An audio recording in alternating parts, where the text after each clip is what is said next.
We are reading from Srimad Bhagavatam, Canto 1, chapter number 9, Passing Away of Bhishma Pitamaha, text number 29. Dharma pravadataha tasya saha kalaha pratyupasthitaha yaha yoginaha chandamrityoho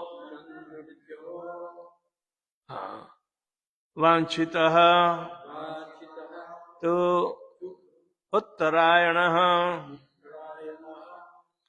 dharma pravadatasya sakala pratyupasthitaha yo yogina chanda mrityor vanchistat uttuttarayana dharma pravadastatasya sakala pratyupasthitaha yo yogina chanda mrityor vanchitastat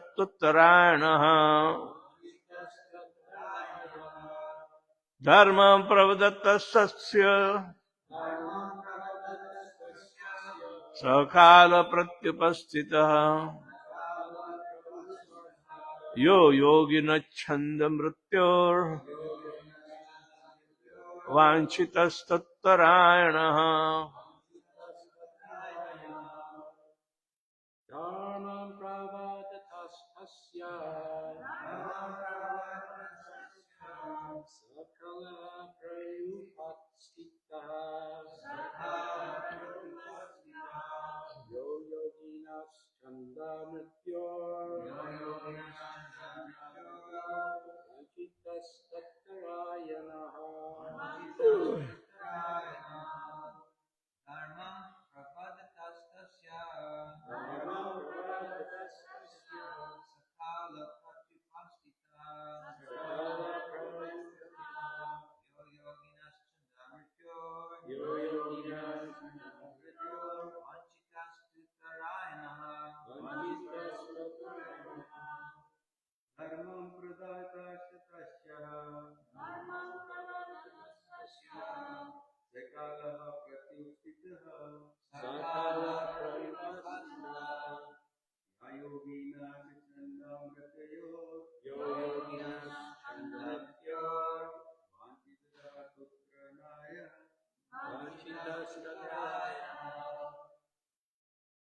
Others.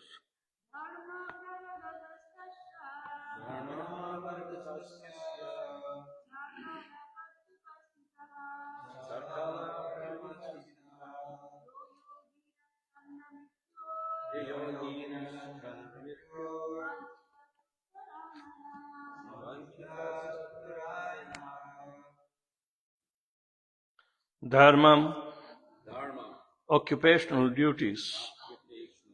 Pravadataha, while describing tasya, his, saha, that, kalaha, time, pratyupasthitaha, exactly appeared.